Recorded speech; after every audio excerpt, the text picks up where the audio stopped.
Alors, le temps passe, il faut dire,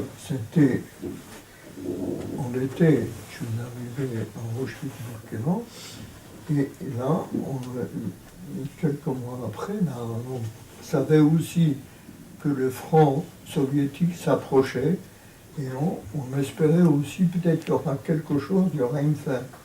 Eh bien non, un jour en rentrant du travail, on nous a dit, le camp est liquidé, maintenant vous allez partir, on ne savait pas où, comment, mais vous partez, vous devez sortir, prenez vos affaires. Bon, les affaires, on n'en avait pas.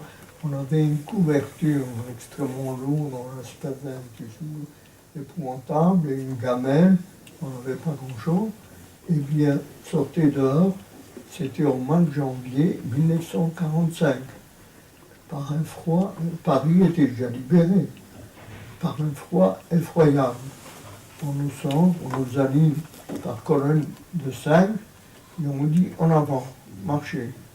Et puis on commence à marcher, toujours dans l'incertitude la plus totale. Et puis en marchant, très rapidement, on s'est rendu compte que les nazis qui nous convoyaient, qui étaient à cheval, ma colonne était il y a d'autres qui marchaient à pied aussi.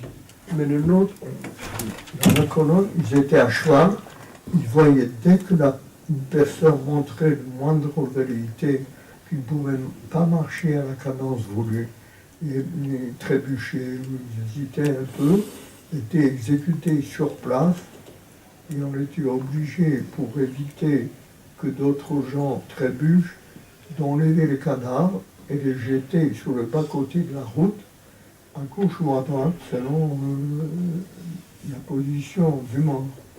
Et je peux vous dire, très rapidement, on s'est rendu compte que cette marche est extrêmement dangereuse. On a appelé cela après la marche de la mort.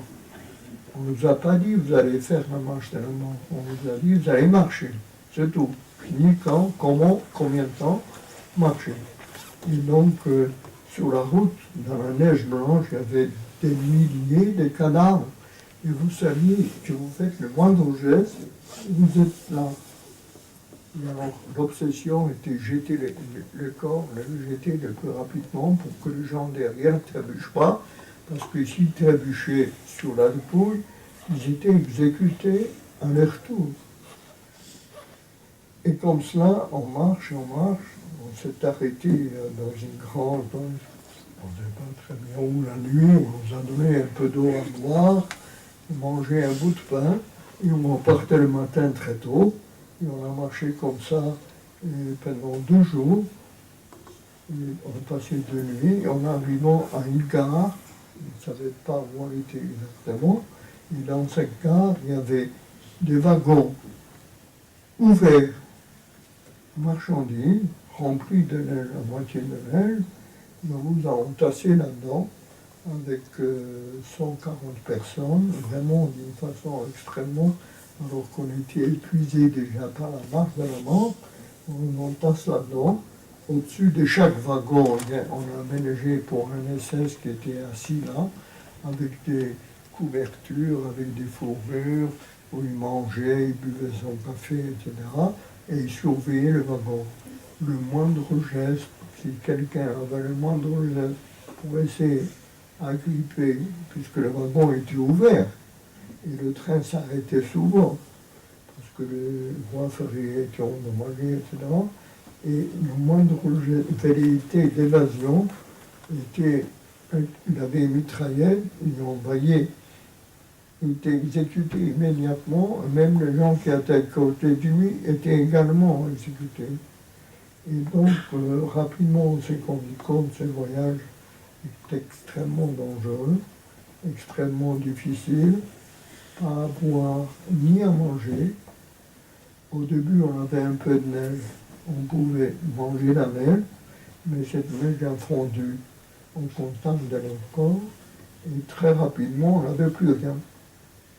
Et donc, on voyage comme ça, et ce voyage a été très long, très difficile, et le mot difficile ne veut rien dire en fait, c'était extrêmement. Vous aviez une mortalité là-dedans importante, et vous ne saviez même plus qui était vivant, qui était mort, ce qui se passe. Et c'est ainsi qu'on a voyagé encore presque 3 jours et de nuit pour arriver quelque part où le train s'est arrêté.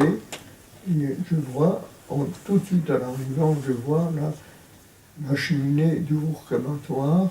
J'étais persuadé qu'on arrivait dans un camp d'extermination, puisque compte tenu de notre état où personne n'était plus capable de travailler, de faire quoi que ce soit, donc je pensais que les nazis ont décidé de nous exterminer à cet endroit.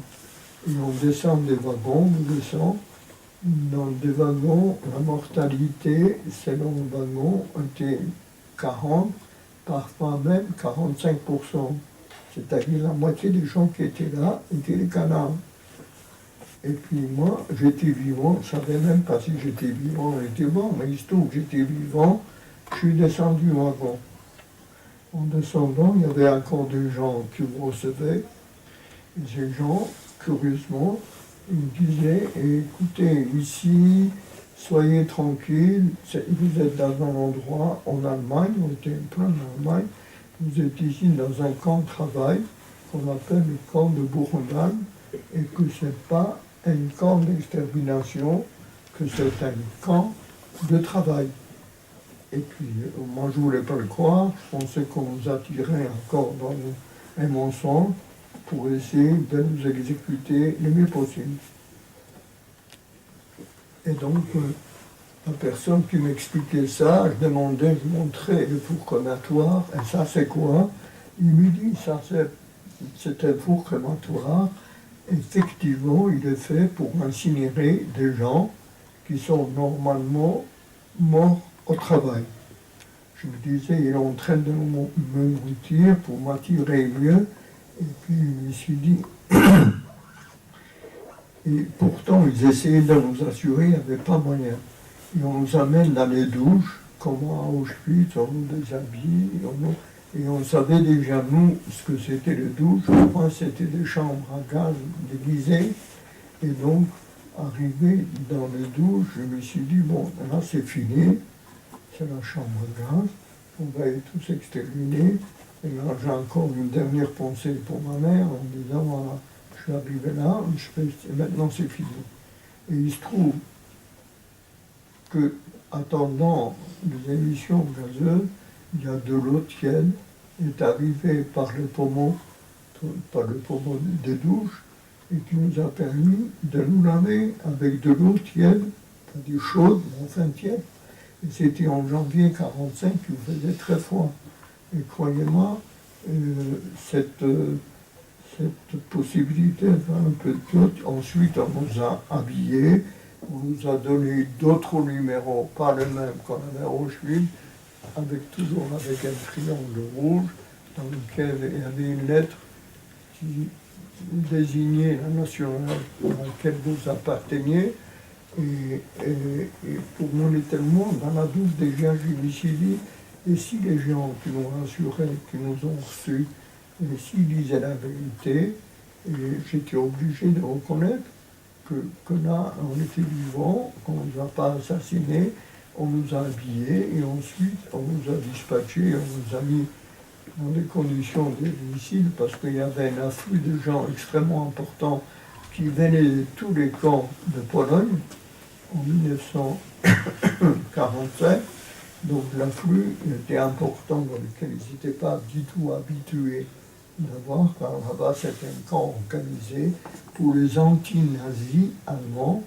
Il était érigé, comme Buchenwald, il était érigé en 1937. On a déboisé une partie d'une grande forêt des chênes qui était là, et on a fait un camp pour les anti-nazis allemands, un grand travail. Et c'était important puisque ces Allemands travaillaient là depuis longtemps. Certains étaient là-bas quand nous sommes arrivés en 1945. Ils étaient là-bas depuis 1937, c'est-à-dire ils étaient là-bas depuis 8 ans. Quand même, c'est pas rien.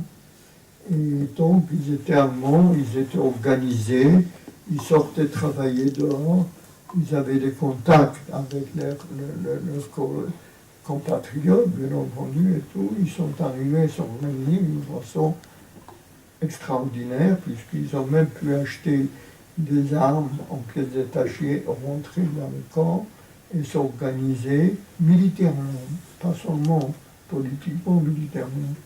Et dans un camp, ensuite, il y a eu une influence des résistants de tous les pays d'Europe. Il y avait un bloc français aussi, dans lequel il y avait des gens comme de France, qui est très important.